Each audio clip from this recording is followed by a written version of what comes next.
ఆధారం లేదు సార్.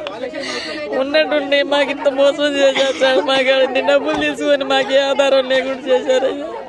నిలువ నీళ్ళు లేదు, నీళ్లు లేవు, కరెంట్ లేకుండా మేము ఎంతమంది నిరాశ చేసినాం సార్. ఇక్కడితో 8 సంవత్సరాల నుంచి చివరికి వచ్చేసరికి మాకు ఏ మాట కూడా చెప్పట్లేదు సార్.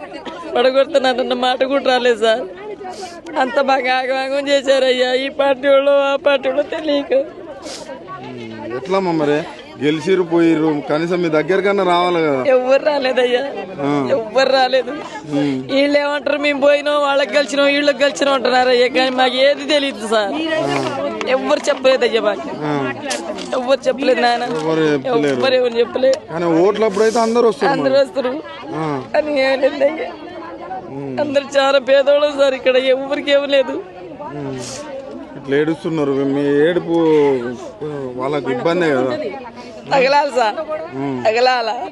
కానీ వాళ్ళకి తగలదయ్యా. వాళ్ళు మంచిగున్నారు, మేమే ఏడుస్తున్నాం సార్. ఇవాళ 3 రోజుల నుంచి ఏం లేకుండా తింటున్నాం అయ్యా.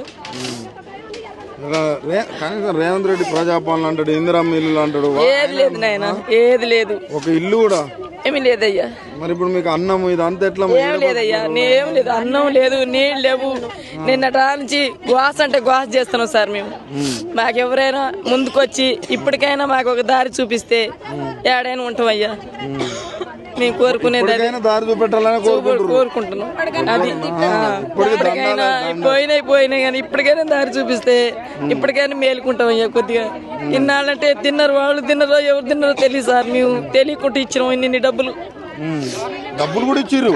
ఇచ్చినాం అయ్యా. ఎంత ఇచ్చిర్రు? ఇచ్చారు మనిషికి 2 లక్షలు దాకా ఇచ్చారు. 2 లక్షలు 3 లక్షలు తీసుకొని మాకంతా నీడ లేకుండా చేశారు.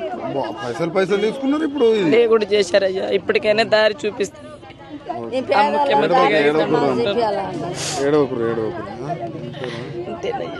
ఉన్నది చెప్పినాం సార్. ఎవరైనా దారి చూపిస్తే ఇప్పటికైనా కట్టుకుంటాం. పైసలు పోయినాయి, ఏమి లేదు సార్. ఇంకేముందండి మాకు.